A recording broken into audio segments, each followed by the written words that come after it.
I upload daily NBA content on this channel, so if that is something that interests you, then subscribe. Also drop a like on this video. It only takes 1 second and makes a massive difference. Also, real quick, if you have not yet, there's a new My NBA video over on my second channel right now, so if you have not watched it already, please be sure to go do that. But with that out of the way, today I'm talking about some of the early surprises of the 2021 NBA season. Just going over some of the teams and what they're looking like, because this has been a kind of weird start to the season in terms of what we were expecting out of a lot of teams. So I'm going to list off all the undefeated teams in the NBA right now. Well, actually, it's just 2, but the 2 undefeated teams are the Orlando Magic and the Atlanta Hawks. And up until yesterday, the Cleveland Cavaliers and the Indiana Pacers were also undefeated.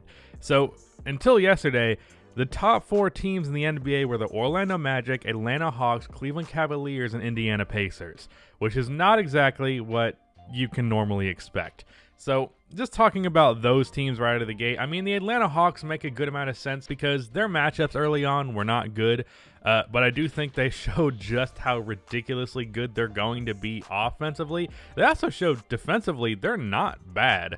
112 points allowed per game, which is currently like right in the middle of the conference in the East and about the same in the West. So they're like a middle of the pack defensive team, and then they're scoring 125 points per game, which is second in the NBA behind the Milwaukee Bucks. So the Atlanta Hawks, just a very good offensive team, not entirely surprised by that.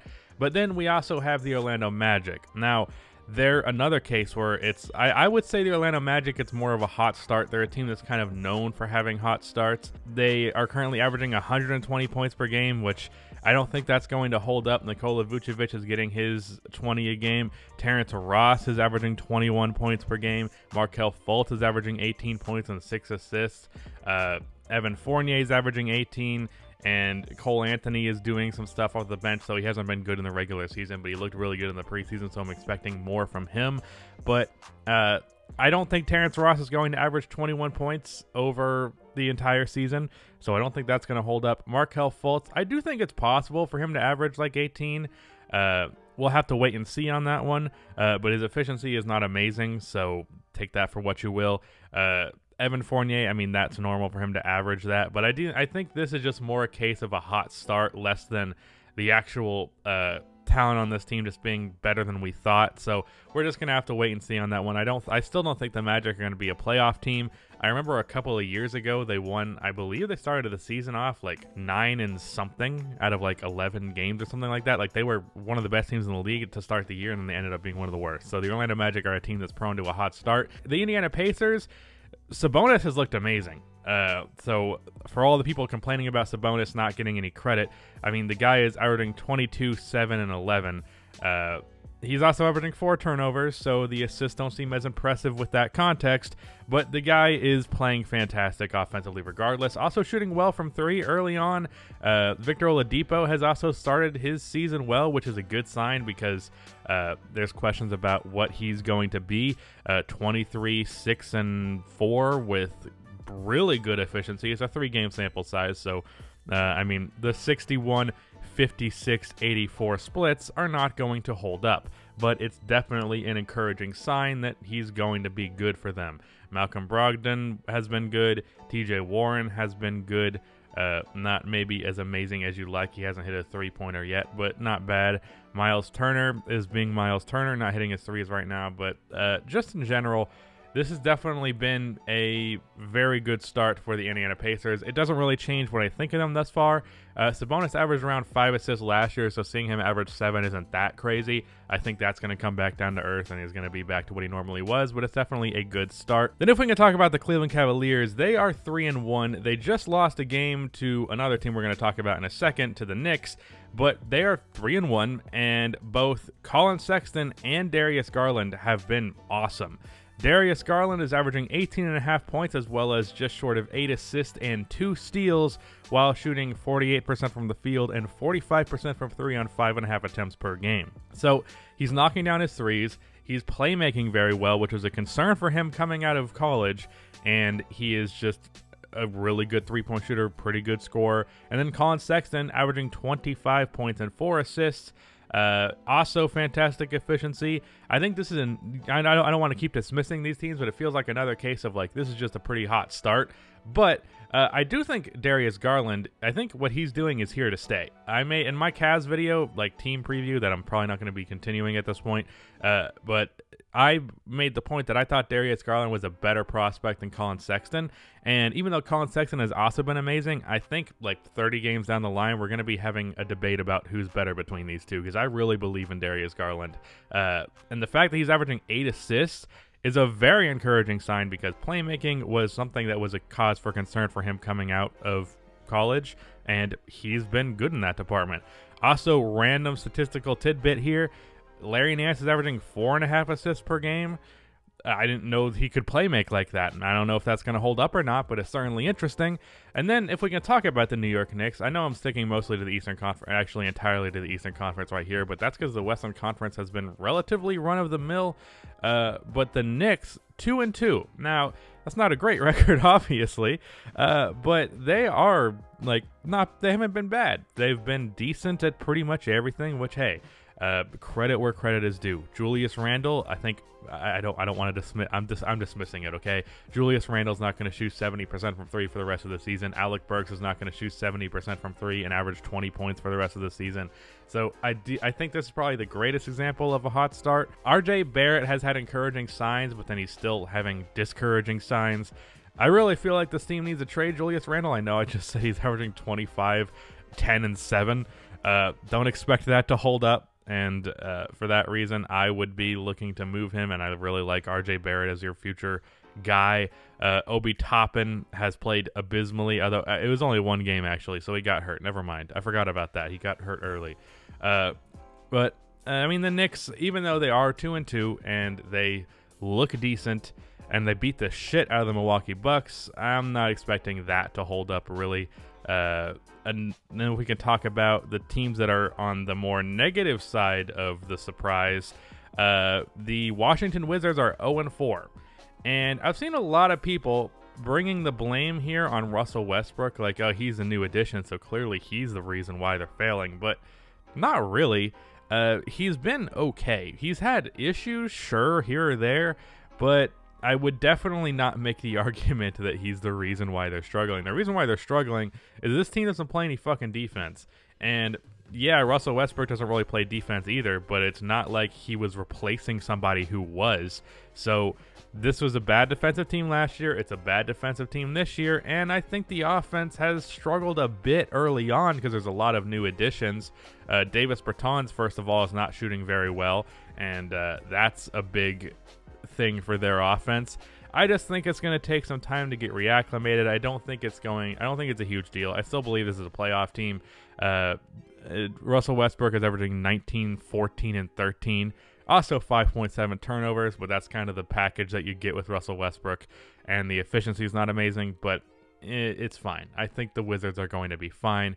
Them losing to my Bulls was not an encouraging sign.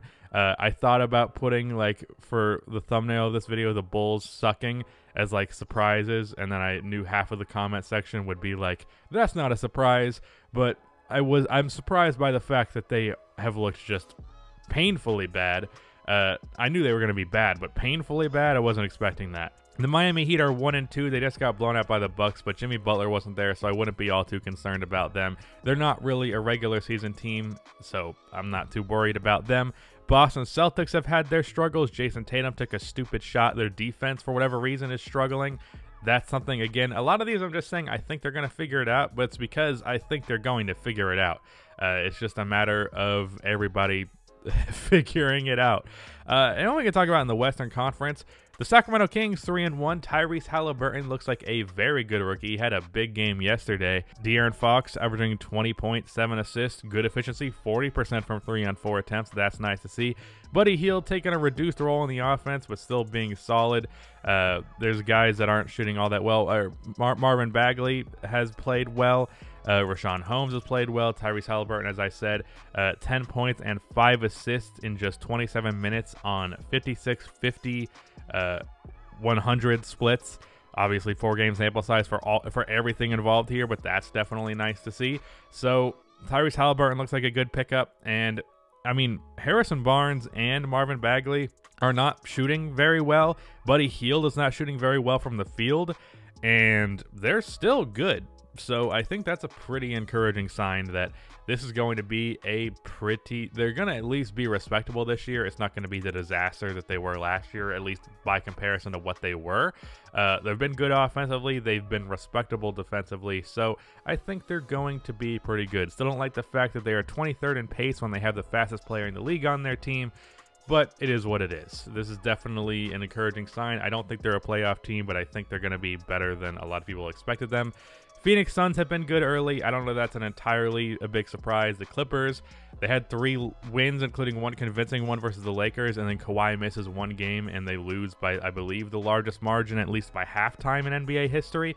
So that's not amazing, but I also don't think that was as big a deal as some people were making it out to be. I mean, Kawhi was not there. Paul George is prone to just suck at times, so I was not all too concerned about that. The Lakers, they've had some fit struggles early, but that's to be expected. I'm not too worried about that. The San Antonio Spurs have not been bad, although I don't believe their opponents have been particularly impressive. Yeah, they had the Memphis Grizzlies, Toronto Raptors. I forgot to talk about them. I'll talk about them in a second. And the New Orleans Pelicans, who they lost to. So let me get on to the Toronto Raptors because I missed that one. Toronto is struggling quite a bit. The lack of a center thing is what's being talked about a lot on this team. And I do think that's an issue because Aaron Baines is good, but he's not as good as the rotation of both Marc Gasol and Serge Ibaka. Chris Boucher has ended up having to be a decent part of this team's rotation, and he's done a good job in not a whole lot of minutes. But I think really the big issue is that Pascal Siakam kind of got exposed in last year's playoffs, and I think teams are realizing how to defend him. And I was never high on Pascal Siakam, and I think he's kind of just been figured out. And I don't think he's going to like shoot 40% for the entire year, but I do think like how impactful he was offensively might have peaked last year.